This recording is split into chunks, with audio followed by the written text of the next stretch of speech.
Summer வந்தாச்சு. What's your plan for this holiday? எங்க கிட்ட விட்டுருங்க, நாங்க பாத்துக்கிறோம். VGT Holidays. GT Holidays, South India's #1 travel brand. அடகில் இருக்கும் தங்க நகைகளை மீட்டு 10 நிமிடங்களில் பிரைம் கோல்ட் ஹப் மூலம் அதிக விலைக்கு விற்க 7997990028 தொடர்பு கொள்ளவும்.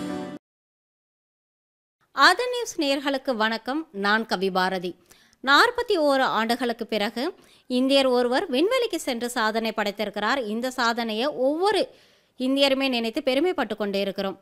இந்திய நேரப்படி நேற்று மதியம் 12 மணி அளவிற்கு புறப்பட்ட ஃபால்கன் 9 ராக்கெட் 28 மணி நேர பயணத்திற்கு பிறகு விண்வெளி சென்று அடைந்திருக்குது. சர்வதேச விண்வெளி மையம்ங்கிறது பூமியிலிருந்து 400 கிலோமீட்டர் தொலைவில் இருக்குது. இந்த ஃபால்கன் 9ங்கிற அந்த ராக்கெட் மணிக்கு 28,000 கிலோமீட்டர் வேகத்தில் பயணிக்கக்கூடிய ஒரு சக்தி வாய்ந்த ராக்கெட்டாக பார்க்கப்படுது. இந்த சக்தி வாய்ந்த ராக்கெட் 400 கிலோமீட்டர் தொலைவில் இருக்கக்கூடிய விண்வெளி நிலையத்தை அடைகிறதுக்கு எதற்காக 28 மணி நேரம் எடுத்துக்கொண்டது. இந்த விண்கலன் எப்படி விண்ணில் இருக்கக்கூடிய அந்த சர்வதேச விண்வெளி மையத்தோடு இணைந்து எப்படி இங்கே இருக்கக்கூடிய அந்த வீரர்கள் எல்லாம் அந்த விண்வெளி மையத்திற்குள்ளே செல்கிறாங்க அப்படிங்கிறது தான் இந்த காணொலியில் விரிவாக பார்க்க போகிறோம். ஆக்சியான் 4 திட்டத்தின் கீழே இந்தியாவை சேர்ந்த சுபான்ஷு சுக்லா விண்வெளிக்கு சென்றிருக்கிறார். இவர் உட்பட 4 பேரை ஏற்றிக்கொண்டு இந்த ராக்கெட் கடந்த மாதம் 29ஆம் தேதி விண்ணில் ஏவுறதுக்காக திட்டமிடப்பட்டிருந்துச்சு. ஆனால் ஆக்சிஜன் கசிவு போன்ற பல்வேறு காரணங்களால் 7 முறை இது விண்ணுக்கு செலுத்துவதில் தடை ஏற்பட்டு தற்போது இது விண்ணில் ஏவப்பட்டு இருக்குது. அமெரிக்காவின் புளோரிடா மாகாணத்தில் இருக்கக்கூடிய நாசாவின் கென்டி விண்வெளி மையத்திலிருந்து தான் நேற்று மதியம் 12 மணிக்கு இந்த விண்கலன் விண்ணில் ஏவப்பட்டுச்சு. ஆக்சியம் 4 திட்டத்தின் கீழே இந்தியாவை சேர்ந்த சுபான்ஷு சுக்லா விண்வெளி நிலையத்திற்கு சென்றிருக்கிறாரு. 2027ஆம் ஆண்டில் மனிதனை விண்ணுக்கு அனுப்பும் இந்தியாவினுடைய ககன்யான் திட்டத்தை செயல்படுத்த தீவிர நடவடிக்கைகளை இந்திய அரசு மேற்கொண்டுட்டு வராங்க. இதில் விண்வெளிக்கு செல்ல 4 பேர் தேர்வு செஞ்சுருந்தாங்க. அதில் இந்த சுபான்ஷு சுக்லாவும் ஒருத்தவராக இருக்கிறாரு. இதற்கான சிறப்பு பயிற்சிகளும் அந்த 4 பேருக்கும் அளிக்கப்பட்டுட்டு வருது. அதற்கான ஒரு முன்னோட்டமாக தான் இப்பொழுது இந்த சுபான்ஷு சுக்லா விண்வெளி நிலையத்திற்கு சென்றிருக்கிறார். இப்போது நான் ஆல்ரெடி சொன்ன மாதிரி இந்த விண்வெளி நிலையத்திற்கு செல்ல 28 மணி நேரம் எடுத்துக்கிச்சு அப்படின்னு சொன்னேன்.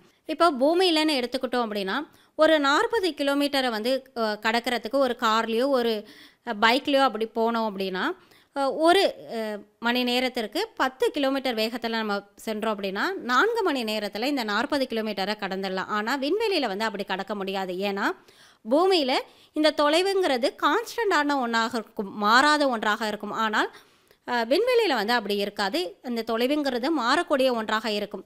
இப்போது சூரியனை பூமி சுற்றிட்டு வருது, பூமியை நிலா போன்ற துணைக்கோள்கள் எல்லாம் சுற்றிட்டு வருது. இதனால் அந்த தொலைவுங்கிறது மாறுபட்டதாகவே இருக்கும்.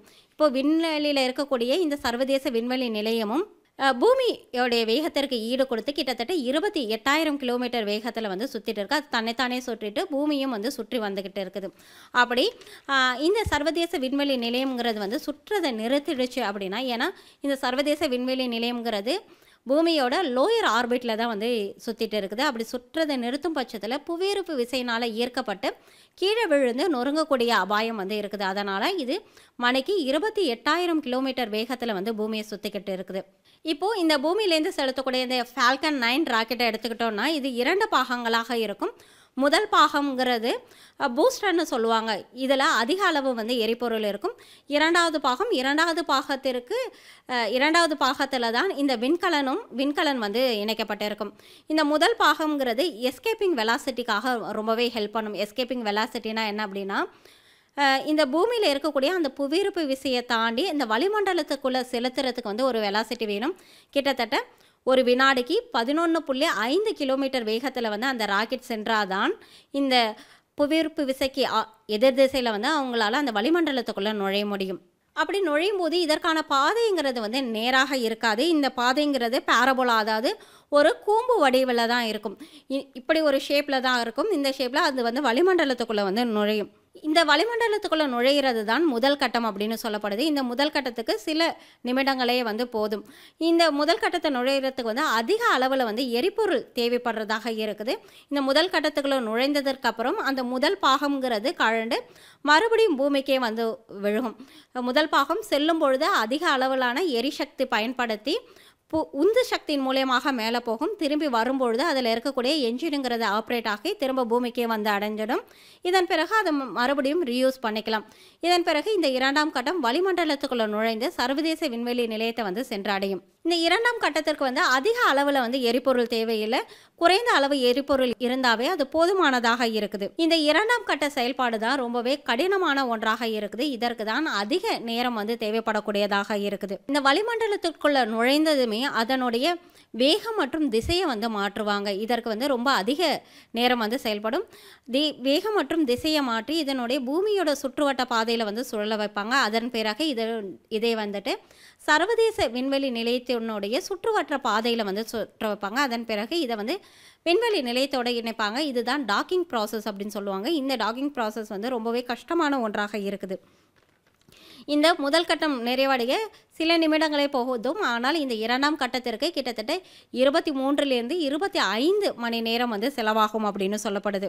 புவியினுடைய சுற்றுவட்ட பாதையில் சென்று விண்வெளி நிலையத்தினுடைய அந்த சுற்றுவட்ட பாதையில் செல்லும் பொழுது கொஞ்சம் கொஞ்சமாக அதனுடைய வேகத்தை வந்து அதிகரிப்பாங்க. இப்போ சர்வதேச விண்வெளி நிலையம் 28,000 கிலோமீட்டர் வேகத்தில் சுழண்டுச்சு அப்படின்னா இந்த விண்கலனையும் 28,000 கிலோமீட்டர் வேகத்தில் வந்து சுழல வைப்பாங்க. கிட்டத்தட்ட இரண்டுமே ஒரே வேகத்தில் வந்து பூமி வந்து சுழன்று கொண்டு இருக்கும். விண்வெளி நிலையத்தினுடைய சுற்றுவட்ட பாதையில் சென்றதற்கு அப்புறம் இந்த விண்வெளி நிலையத்தினுடைய நெருக்கமாக வந்து இதை செல்ல வைப்பாங்க. இந்த ப்ராசஸ்க்கு வந்து கிட்டத்தட்ட 2லேருந்து 3 மணி நேரம் வந்து செலவாகும். இது அனைத்துமே வந்து அந்த விண்கலனில் இருக்கக்கூடிய அந்த நேவிகேஷன் சிஸ்டத்தை வச்சு கண்காணிச்சுக்கிட்டே இருப்பாங்க. இந்த இரண்டும் அருகே வந்ததற்கு பிறகுமே உடனே வந்து இதை இணைத்திட மாட்டாங்க. டாக்கிங் சொல்லக்கூடிய அந்த ப்ராசஸ் எப்படி நடக்கும் அப்படின்னா இரண்டுமே ஒரே வேகத்தில் தான் செல்லுதா அப்படிங்கிறத கண்காணிச்சுட்டு இரண்டும் அருகே வந்ததற்கு பிறகு சர்வதேச விண்வெளி நிலையத்தில் இருக்கக்கூடிய அந்த அடாப்டருடன் இந்த டிராகன் விண்கலம் வந்து இணையும். இந்த இரண்டுமே இணைந்ததற்கு பிறகு உடனே அந்த ரெண்டுத்தோட டோரையும் வந்து ஓப்பன் பண்ண மாட்டாங்க. ஏன்னா ரெண்டுத்திலுமே வந்து ப்ரெஷருங்கிறது வேறு மாதிரியாக இருக்கும்.